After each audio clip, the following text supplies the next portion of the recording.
নমস্কার। গল্প যখন ভাবাই চ্যানেলে সকল শ্রোতা বন্ধুকে আবারও স্বাগত।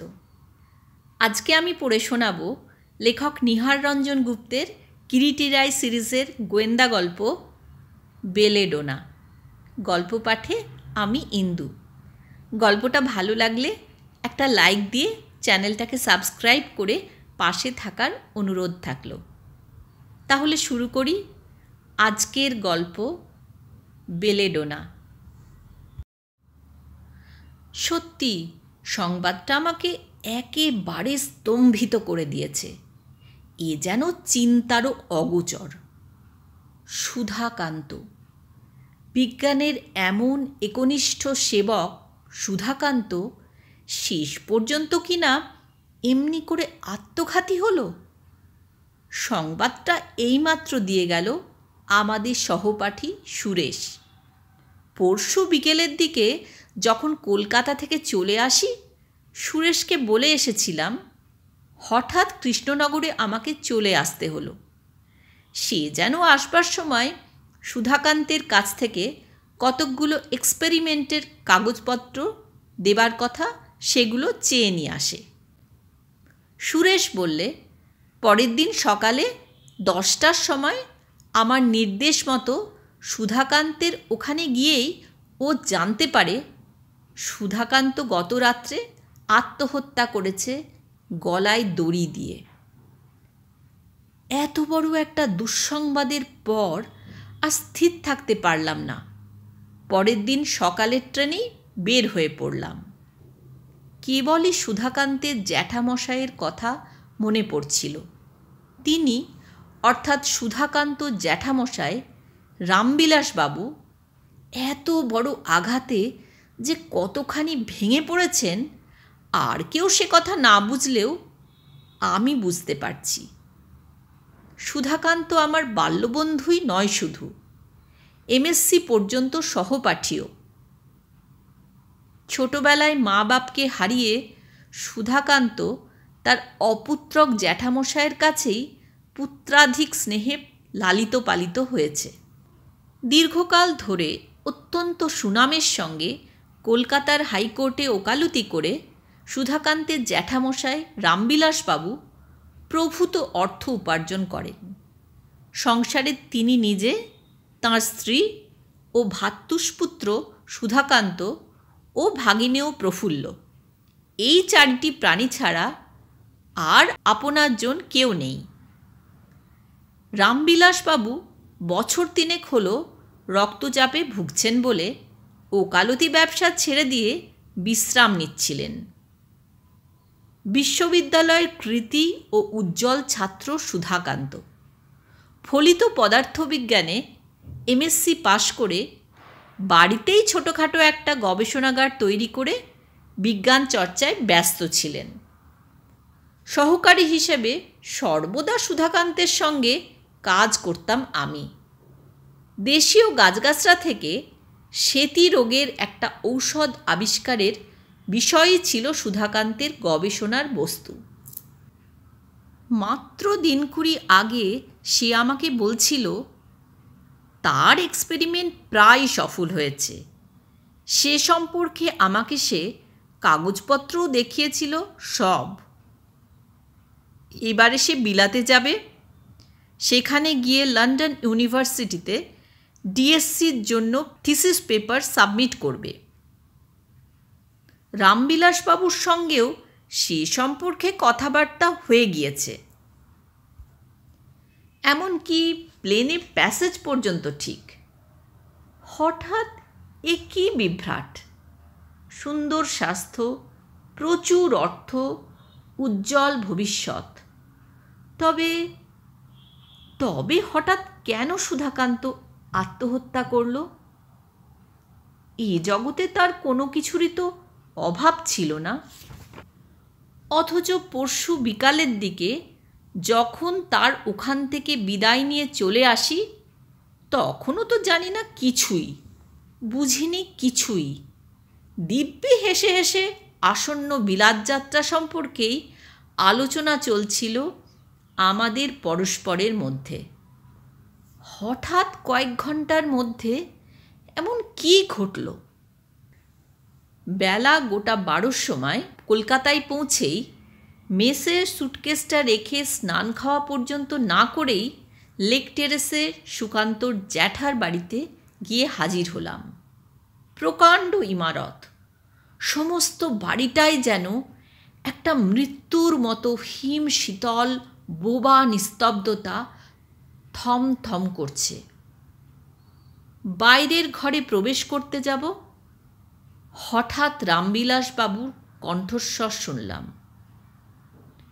মিস্টার রায়, ইন্সপেক্টর মিস্টার তালুকদারের মুখে আপনার কথা শুনেই আপনাকে কষ্ট দিতে হলো। আমি জানি এই রহস্যের মীমাংসা যদি হয় তো একমাত্র আপনার দ্বারাই হবে। দীর্ঘকাল ধরে ওকালতি করে ঘরের মধ্যে প্রবেশ করতে পারলাম না। কেমন যেন নিজের অজ্ঞাতেই পা দুটো আমার হঠাৎ গতিহারা হয়ে থেমে গিয়েছে। এ কি, এসব কি কথা শুনছি? রামবিলাসবাবু তখনও বলছেন, দীর্ঘকালের ওকালতি ব্যবসায়ে নানা প্রকারের অপরাধীর মনস্তত্ত্ব বিশ্লেষণ করে করে কেমন যেন একটা ইনস্টিংক্ট আমার মনের মধ্যে জন্মেছে। যেখানে পাপ বা অন্যায় নিজের অজ্ঞাতেই আমার সমস্ত দৃষ্টিশক্তি যেন সেখানেই গিয়ে কেন্দ্রীভূত হয়। আমি বুঝতে পারি এটা ঠিক সহজ আত্মহত্যা নয়। It's a case of homicide, not suicide. আত্মহত্যা নয়, তাকে হত্যা করা হয়েছে। হ্যাঁ, তাকে হত্যা করাই হয়েছে। He was so innocent, so gentle. না, আর দেরি করা উচিত নয়। জ্যাঠামশাই বলে ডেকে ঘরের মধ্যে ঢুকে পড়লাম। রামবিলাসবাবুকে আমিও জ্যাঠামশাই বলেই ডাকতাম। কে? অরুণ। এসো বাবা। শোনোনি বোধ হয় বাবা, এদিকে আমার কি সর্বনাশ হয়ে গেছে। সুধা, বাকি কথাটা শেষ হলো না। বৃদ্ধের চোখের কোণ দুটি অশ্রুতে আবছা হয়ে যায়। হ্যাঁ, গতকাল সুরেশের মুখে সেই সংবাদ পেয়েই রামবিলাসবাবুর সামনেই একজন সুশ্রী লম্বা ভদ্রলোক উঁচু সোফার উপরে বসেছিলেন। তার দিকে দৃষ্টিপাত করতেই রামবিলাসবাবু বললেন, ইনি শ্রীযুক্ত কিরিটি রায়, রহস্যভেদী। হাত তুলে নমস্কার জানালাম। আপনার কথা অনেক শুনেছি, আলাপ করবার সুযোগ পেয়ে ধন্য হলাম।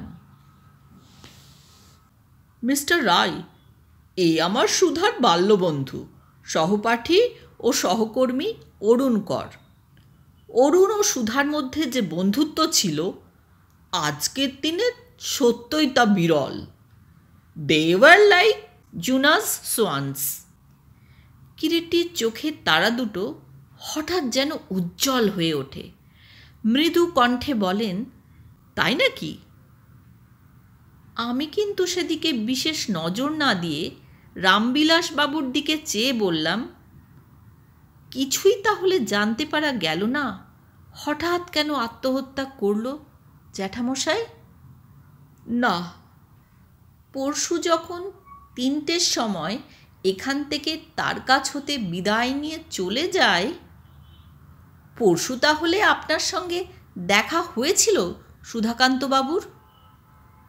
হঠাৎ আমার কথার পিঠেই যেন কিরিটিবাবু প্রশ্ন করে উঠলেন। হ্যাঁ, হঠাৎ দুপুরে বাবার একটা টেলিগ্রাম পেয়ে ওই দিনই 5টার ট্রেনে আমাকে চলে যেতে হলো। কৃষ্ণনগর থেকে সেদিন তুমি যে সরপুরিয়া আর কাঁচাগোল্লা হাঁড়ি ভর্তি করে এনেছিলে বাবা, এখনও হাঁড়ি ভর্তি সব পড়ে আছে। সামান্য বোধহয় 2-1টা খেয়েছিল। কি ভালোই না বাস্ত সরপুরিয়া আর কাঁচাগোল্লা।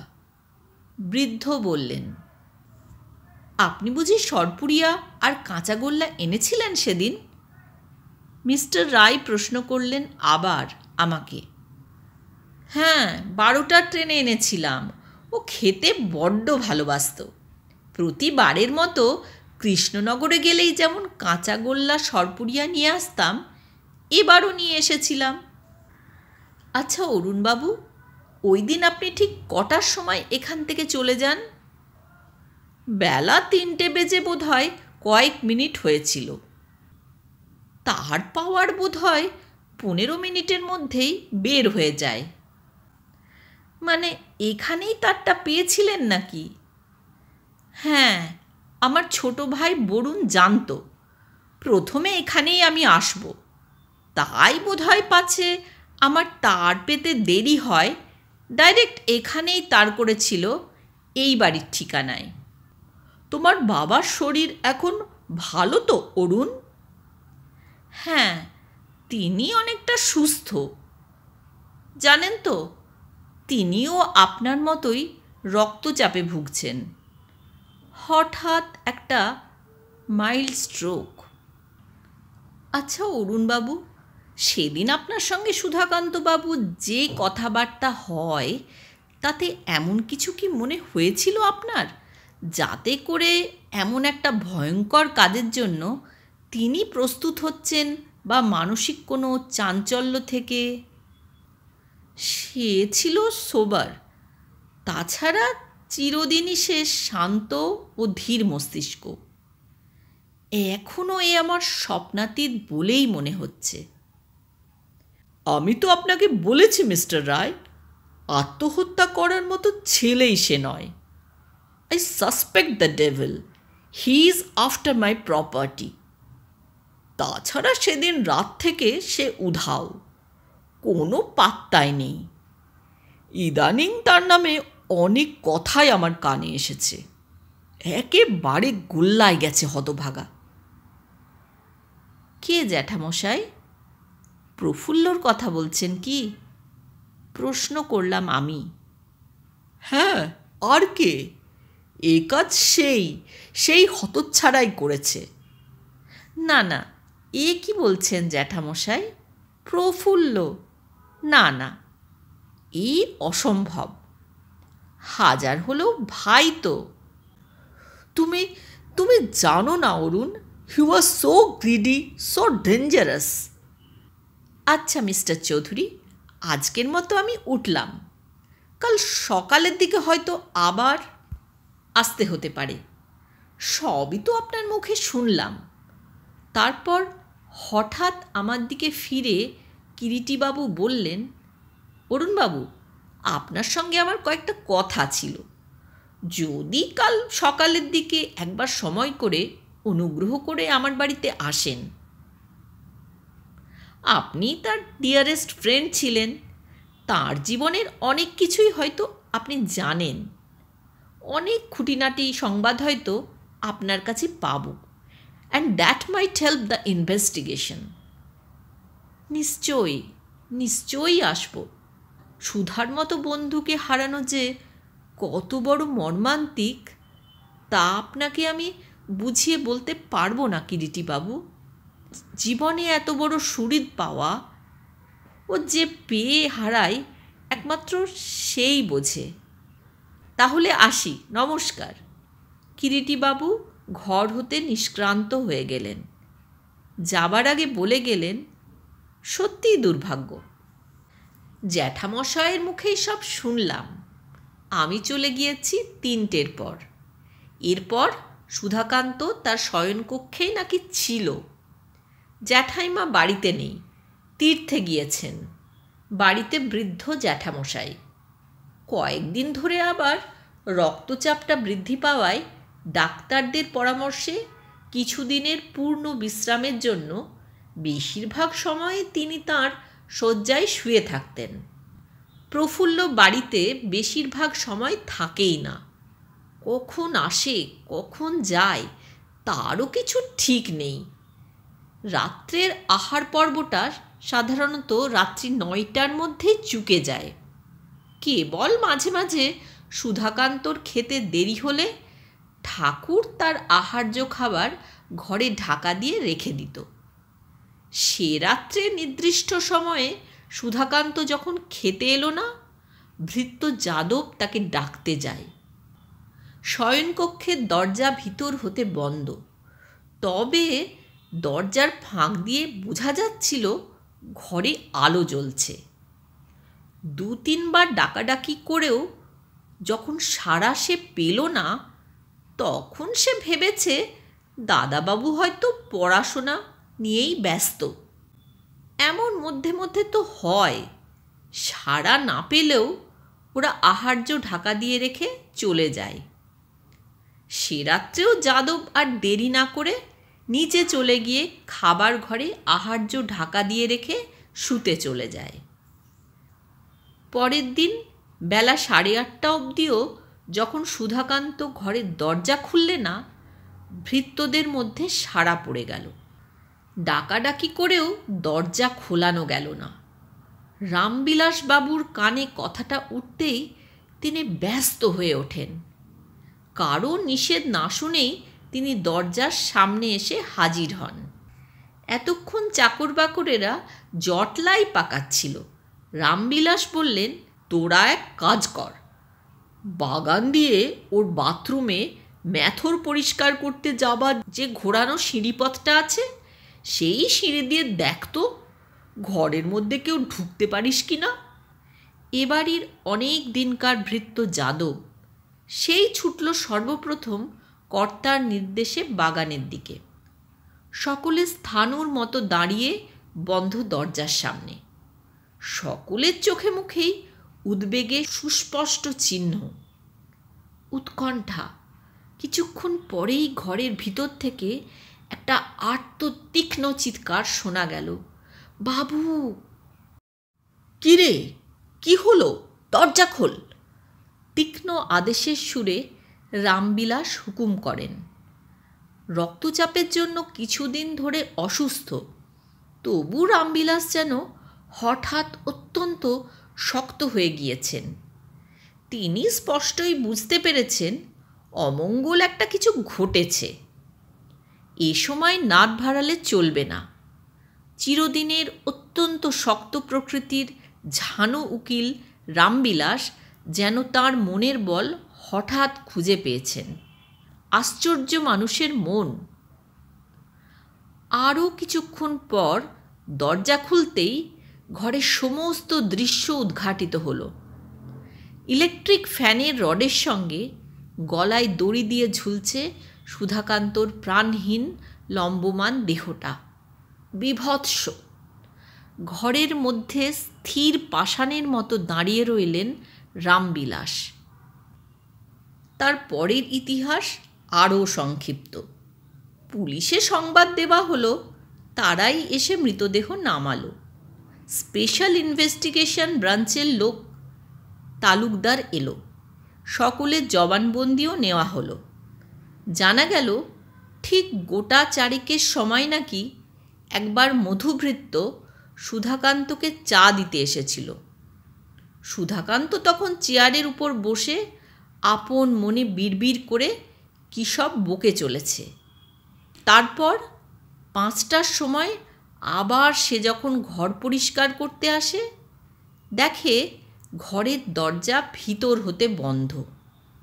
ও ডাকাডাকি করেও কোনো সাড়া শব্দ না পেয়ে চলে যায়। বাড়ির সকলেরই জবানবন্দি নেওয়া হলো। কেবল খোঁজ পাওয়া গেল না প্রফুল্লর। সন্ধ্যার পর সে নাকি বাড়ি থেকে চলে যায়।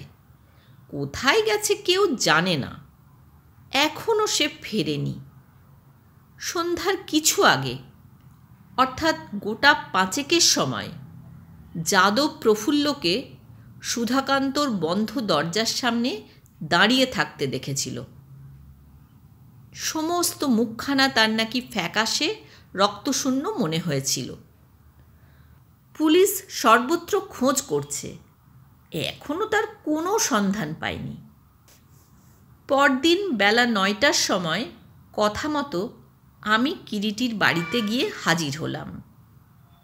বাইরের ঘরে ঢুকেই থমকে দাঁড়িয়ে গেলাম। ঘর ভর্তি লোক, কিরিটি, রামবিলাস বাবু, পুলিশের দারোগা, আর আর মাঝখানে একটা চেয়ারে হাতকড়া দেওয়া অবস্থায় প্রফুল্ল বসে, দুপাশে দুজন পুলিশ প্রহরী। আমাকে ঘরে ঢুকতে দেখেই রামবিলাসবাবু বললেন, এসো অরুণ, প্রফুল্ল ধরা পড়েছে। প্রফুল্লর দিকে তাকালাম। মাথা নিচু করে নিঃশব্দে বসে আছে প্রস্তরের মতো। রামবিলাসবাবু বললেন, আর দেরি করে কি হবে? ওকে থানায় নিয়ে যান তালুকদার সাহেব। একটু অপেক্ষা করো তালুকদার, আমার কয়েকটা কথা আছে, বাধা দিলেন কিরিটিবাবু। সকলেই যুগপৎ কিরিটির মুখের দিকে তাকায়। আপনারা হয়তো অনেকেই জানেন না, মৃতদেহের ময়নাতদন্তের ফলাফল থেকে জানতে পারা গেছে সুধাকান্তবাবুকে গলায় দড়ি দিয়ে ঝুলন্ত ও মৃত অবস্থায় পাওয়া গেলেও তার পাকস্থলীর মধ্যে অর্ধজীর্ণ খাদ্যবস্তুর সঙ্গে মিশ্রিত কোনো এক প্রকার তীব্র বিষ পাওয়া গেছে। বিষ? সর্বাগ্রে আমি চমকে প্রশ্ন করলাম। সঙ্গে সঙ্গে রামবিলাসবাবুও তাকালেন। বিষ? হ্যাঁ, বিষ। পাকস্থলীর খাদ্যবস্তুর সঙ্গে বেলেডোনা বিষ পাওয়া গেছে এবং মৃতের শরীরে সর্বত্র বেলেডোনার বিষক্রিয়ায় দেখা গেছে। সে কি? আবার রামবিলাসবাবু প্রশ্ন করেন। হ্যাঁ মিস্টার চৌধুরী, সুধাকান্তবাবু গলায় দড়ি দিয়ে মরেননি, অর্থাৎ কেসটা আত্মহত্যা নয়, নিষ্ঠুর হত্যা। আমি আমি আগেই সে কথা আপনাকে বলেছিলাম মিস্টার রায়। আমার মনই বলেছিল ওই শয়তানেরই সব কারসাজি। শুনুন প্রফুল্লবাবু, এখনও বলুন। কিরিটি প্রফুল্লবাবুর দিকে তাকিয়ে প্রশ্ন করলেন, এখনও বলুন, বেলা 5টার সময় আপনি সুধাকান্তবাবুর ঘরের দরজার সামনে দাঁড়িয়েছিলেন কেন? সুধাকান্তর সঙ্গে কয়েকটা কথা বলবার ছিল, সেগুলো বলে ঘর হতে বেরিয়ে দরজার সামনে এসে দাঁড়িয়েছি, তখন যাদব আমাকে দেখতে পায়। আমি আমি সত্যি বলছি, সুধাকে আমি মারিনি। আমি আর কিছু জানি না, কিচ্ছু জানি না। আপনি তার সঙ্গে এমন কি কথা বলতে গিয়েছিলেন? কিছু টাকার আমার প্রয়োজন ছিল, তাই চাইতে গিয়েছিলাম। স্কাউন্ড্রেল! বিশ্বাস করবেন না ওর কথা mister Roy. He is a downright liar. রামবিলাসবাবু চিৎকার করে উঠলেন। না, উনি মিথ্যে কথা বলেননি মিস্টার চৌধুরী। তবে একটা কথা উনি এখনও স্বীকার করছেন না, যে ওর সঙ্গে সুধাকান্তবাবুর কোনো কথাই হয়নি। কি বলছেন আপনি কিরিটিবাবু? প্রফুল্লবাবু বলেন। ঠিকই বলছি, কারণ আপনি যখন সুধাকান্তবাবুর ঘরে যান তখন অলরেডি হি ওয়াজ ডেড, স্টোন ডেড, একেবারে মৃত। হ্যাঁ? চিৎকার করে ওঠেন আবার রামবিলাসবাবু। হ্যাঁ, মৃত। বেলেডোনার বিষের ক্রিয়ায় তিনি তখন মৃত। তবে? হ্যাঁ, মৃতদেহটাকে খুনি এমনি করে লটকে রেখে গিয়েছিল, অনলি টু প্রুভ যে সুধাকান্তবাবু আত্মহত্যা করেছেন। That is the story. Kiriti একটু কেশে বলতে শুরু করেন। শুনুন তবে, বেলা 4:30 থেকে 4:45টার মধ্যে কোনো এক সময় সুধাকান্তবাবু মারা যান। তারপর 5টা থেকে 5:15টার মধ্যে দ্বিতীয়বার খুনি ওই ঘরে এসে ভিতর থেকে দরজা বন্ধ করে, মৃতদেহের কণ্ঠে দড়ির ফাঁস দিয়ে দড়ির অন্য প্রান্তটা ফ্যানের রডের পুলির মধ্যে দিয়ে চালিয়ে এনে মৃতদেহকে টেনে তুলে ঝুলন্ত অবস্থায় রেখে পশ্চাতের দরজাপথে পালিয়ে যায়।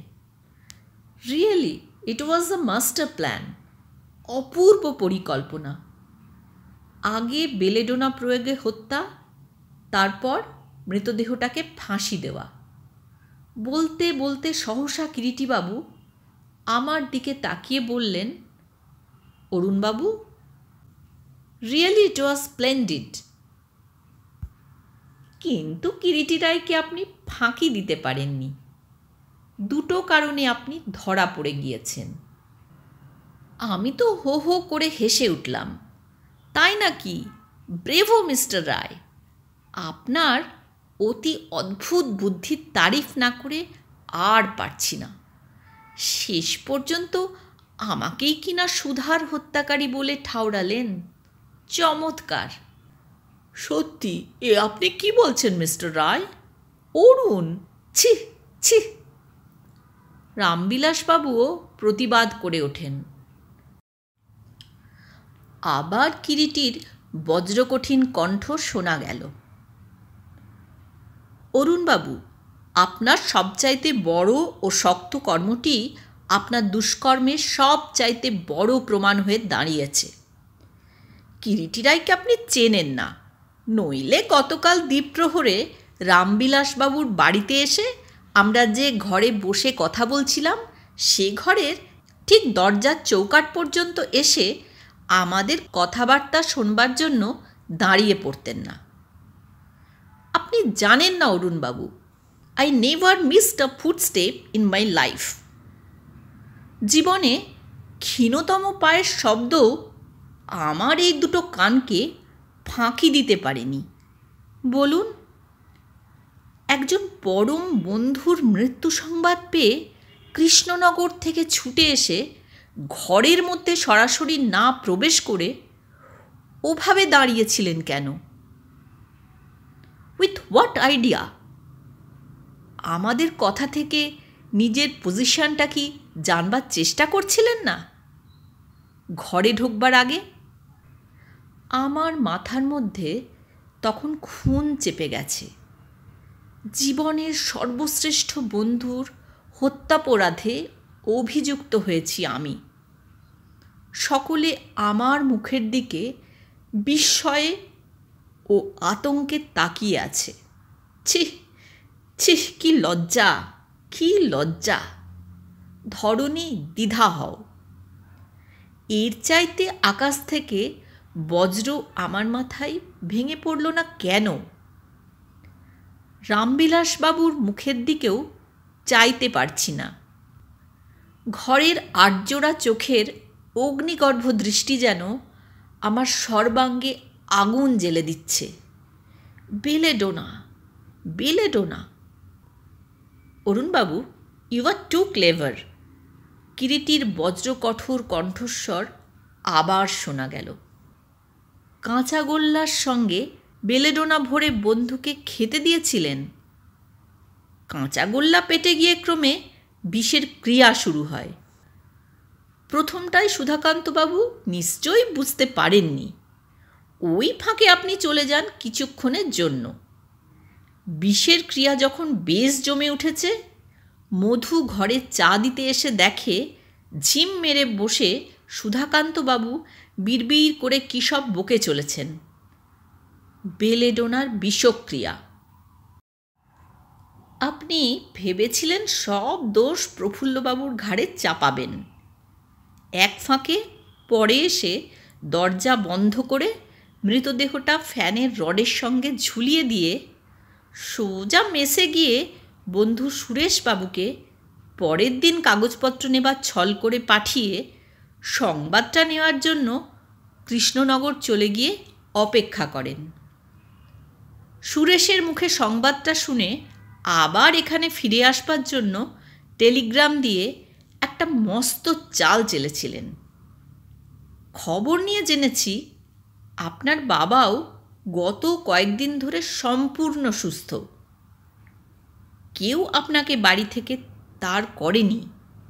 নিজেই আসবার আগে নিজের নামে তার করে চলে এসেছিলেন। চমৎকার কাহিনী গড়বার শক্তি আপনার, কিরিটি রায়। সত্যিকারের আপনি একজন স্টোরি টেলার। কিন্তু এটা তো বললেন না, উইথ হোয়াট মোটিভ? কেন?